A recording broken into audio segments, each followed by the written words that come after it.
अस्सलाम वालेकुम नाज़रीन, मैं मोहम्मद यासिर यासीन आज आप लोगों की खिदमत में हाज़िर हुआ हूँ वालिदैन के साथ हुस्न सलूक करने के टॉपिक को लेकर।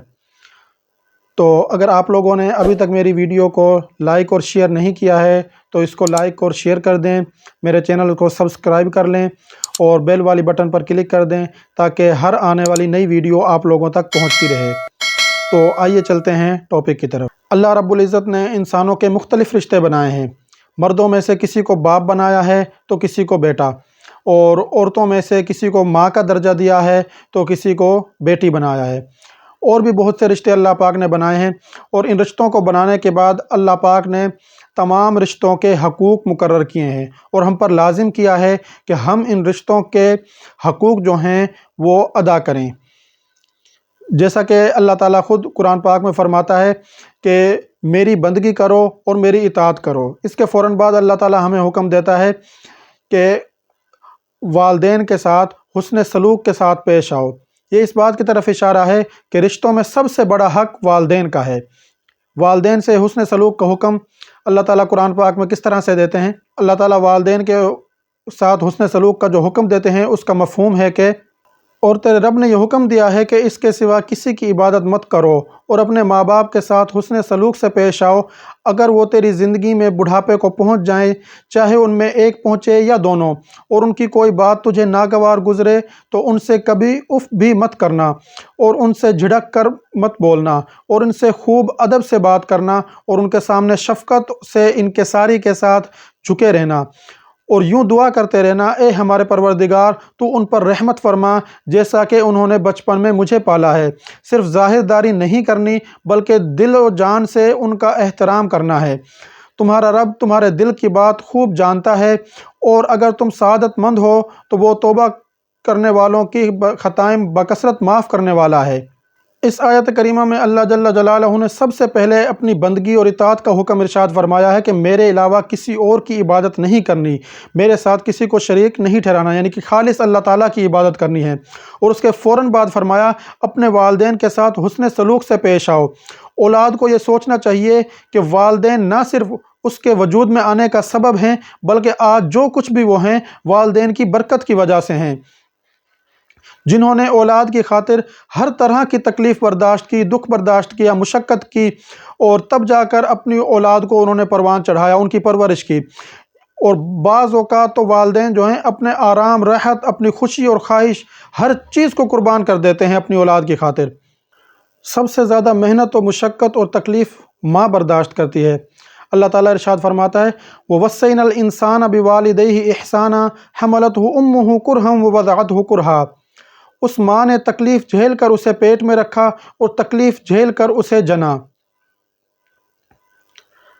हमल के 9 माह की तकलीफ़ और उसके बाद बच्चे की पैदाइश की तकलीफ़ माँ ही बर्दाश्त करती है। जब बच्चा पैदा हो जाता है तो उसकी परवरिश के लिए बाप मेहनत और मुशक्क़त बर्दाश्त करता है, सर्दी हो या गर्मी, सेहत हो या बीमारी। वो अपनी औलाद की खातिर हर तरह की तकलीफ़ बर्दाश्त करके औलाद के लिए कमा कर लेकर आता है और उन पर ख़र्च करता है। और माँ घर के अंदर बच्चे की परवरिश करती है, उसको दूध पिलाती है, उसको गर्मी और सर्दी से बचाने की खातिर ख़ुद गर्मी और सर्दी बर्दाश्त करती है। जब बच्चा बीमार हो जाता है तो माँ बाप बेचैन हो जाते हैं, उनकी नींदें हराम हो जाती हैं, और वो इलाज मुआलजे के लिए कभी डॉक्टरों के पास और कभी हस्पतालों के चक्कर लगाते रहते हैं।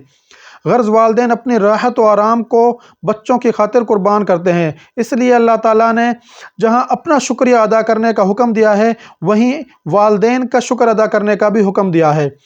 सूरह लुक़मान में अल्लाह ताला फरमाते हैं अनिश्कुरली वलिवालिदैक इलैहिल मसीर, मेरा शुक्रिया अदा करो और अपने वालिदैन का शुक्रिया अदा करो, मेरी तरफ लौट कर आना है। हज़रत इब्न उमर रज़ी अल्लाह ताला अन्हु से किसी ने पूछा कि मैंने खरासान से अपनी माँ को कंधों पर उठाकर बैतुल्ला लेकर आया हूँ, और हज के मनासिक भी मैंने अपनी माँ को कंधों पर उठाकर अदा करवाए हैं, तो क्या मैंने अपनी माँ का हक़ अदा कर दिया है? तो हज़रत अब्दुल्ला इब्न उमर रज़ी अल्लाह ताला अन्हु ने फरमाया नहीं, हरगिज़ नहीं, बल्कि ये तो उस एक चक्कर के बराबर भी नहीं है जो तेरी माँ ने तुझे पेट में रख कर लगाया था। اللہ تعالیٰ نے والدین کے ساتھ حسن سلوک کا حکم دیا ہے، وبالوالدین احسانا، یعنی ان کے ساتھ انتہائی تواضع اور انکساری اور اکرام و احترام کے ساتھ پیش آنے، بے ادبی نہ کرنے، تکبر نہ کرنے اور ہر حال میں ان کی اطاعت کرے۔ لیکن اگر والدین آپ کو کسی گناہ کی طرف حکم دیتے ہیں یا کوئی اور گناہ کا کام آپ کو کرنے کا کہتے ہیں، اللہ کے ساتھ کوئی شرک کرنے کا کہتے ہیں، تب ان کی بات نہیں ماننی ہے۔ اللہ تعالیٰ کا ارشاد ہے، وَوَصَّيْنَا الْإِنسَانَ بِوَالِدَيْهِ حُسْنًا وَإِنْ جَاهَدَاكَ لِتُشْرِكَ بِي مَا لَيْسَ لَكَ بِهِ عِلْمٌ فَلَا تُطِعْهُمَا۔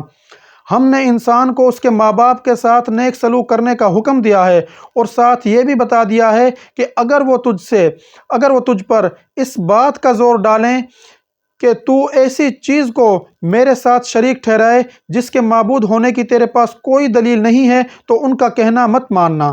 حضرت حسن رضی اللہ تعالیٰ عنہ سے کسی نے پوچھا کہ حسن سلوک کا کیا مطلب ہے؟ تو حضرت حسن رضی اللہ تعالیٰ عنہ نے فرمایا، تو ان پر اپنا مال خرچ کر اور وہ تجھے جو حکم دیں تو اس کی تعمیل کر، لیکن اگر وہ تجھے گناہ کا حکم دیتے ہیں تو ان کی بات مت ماننا۔ حضرت ابن عباس رضی اللہ تعالیٰ عنہ نے فرمایا کہ حسن سلوک کا ایک مطلب یہ بھی ہے کہ تم اپنے کپڑے بھی ان کے سامنے نہ پھٹکارنا، ایسا نہ ہو کہ کپڑوں کا گرد و غبار اور دھول آپ کے ماں باپ کے اوپر چلا جائے۔ اللہ تعالیٰ نے خاص طور سے والدین کے بڑھاپے کو ذکر فرمایا ہے اور ارشاد فرمایا کہ اگر ان میں کوئی ایک یا دونوں تیری زندگی میں بڑھاپے کو پہنچ جائیں تو ان کو اف بھی مت کہنا اور ان سے جھڑک کر بات نہ کرنا۔ ایک بزرگ نے اف کا مطلب ہوں کے ساتھ نکالا ہے کہ جب وہ بڑھاپے کو پہنچ جائیں اور ان کی کوئی بات تجھے ناگوار گزرے تو آپ نے ہوں بھی نہیں کرنا۔ اللہ تعالیٰ نے بڑھاپے کا ذکر اس لیے خاص طور پر فرمایا ہے کہ جب ماں باپ جوان ہوتے ہیں تو اس وقت تو اولاد کی ہمت ہی نہیں ہوتی ہے کہ ان کے سامنے بول سکیں یا ان کی گستاخی کر سکیں۔ زیادہ تر چانسز نہیں ہوتے کہ وہ جو اولاد ہے وہ ماں باپ کی نافرمان جوانی میں ہو، لیکن جب ماں باپ بوڑھے ہو جاتے ہیں، گھر میں ہوتے ہیں، مزاج بھی ان کا چڑچڑا پن آ جاتا ہے اور ضعف کی وجہ سے تھوڑے جھنجھلاہٹ کا بھی شکار ہوتے ہیں، تو بعض دفعہ اولاد کو بلا وجہ بھی ڈانٹ دیتے ہیں، بعض دفعہ اولاد اپنی جگہ پر ٹھیک ہوتی ہے لیکن والدین پھر بھی غصہ کرتے ہیں۔ تو یہ اب اولاد کا امتحان ہے کہ وہ ماں باپ کی ہر بات کا احترام کے ساتھ، ادب کے ساتھ جواب دیں اور ان کو بالکل نہ جھڑکیں، اور اگر کوئی بات ان کی بری لگتی ہے تو اس پر اف بھی نہ کریں۔ یہ نہ ہو کہ وہ ناک اور منہ چڑھا کر باتوں کا جواب دیں۔ اس موقع کے لیے اللہ تعالیٰ نے یہ حکم دیا ہے کہ جواب دینا اور جھڑک کر بات کرنا تو دور کی بات ہے، ان کو اف بھی مت کہنا اور ان کی بات پر معمولی سے ناخوشگواری کا اظہار بھی مت کرنا۔ حضرت علی رضی اللہ تعالیٰ عنہ نے فرمایا کہ اگر والدین کی بے ادبی میں اف سے بھی چھوٹا لفظ کوئی ہوتا تو اللہ تعالیٰ اس کو بھی حرام قرار دیتے۔ حضرت مجاہد رحمۃ اللہ علیہ فرماتے ہیں کہ اگر والدین بڑھاپے کو پہنچ جائیں اور تمہیں ان کا پیشاب یا پخانہ دھونا پڑے تو اس پر بھی اف مت کرنا، کیونکہ انہی والدین نے بچپن میں آپ لوگوں کا پیشاب اور پخانہ دھویا ہے۔ اللہ تعالیٰ تمام اہل ایمان کو اپنے والدین کے ساتھ حسن سلوک کرنے کی توفیق عطا فرمائے، اور جن کے والدین زندہ ہیں اللہ پاک ان کو صحت و تندرستی والی برکت والی لمبی زندگی عطا فرمائے، اور جن کے والدین اس دنیا سے جا چکے ہیں ان کو جنت الفردوس میں اعلیٰ مقام عطا فرمائے، آمین ثم آمین۔ اگر آپ لوگوں کو میری یہ ویڈیو پسند آئی ہے تو اس کو لائک کر دیں، اپنے دوستوں اور عزیز و اقارب کے ساتھ اس کو شیئر کر دیں، میرے چینل کو سبسکرائب کر لیں اور بیل والی بٹن پر کلک کر دیں تاکہ میری ہر آنے والی نئی ویڈیو آپ لوگوں تک پہنچتی رہے۔ اگر آپ لوگ والدین کے ساتھ حسن سلوک پر مکمل ویڈیو دیکھنا چاہتے ہیں تو اس ویڈیو کو دیکھیں، اور اگر آپ لوگ درود شریف کے حوالے سے ویڈیو دیکھنا چاہتے ہیں تو اس ویڈیو کو دیکھیں۔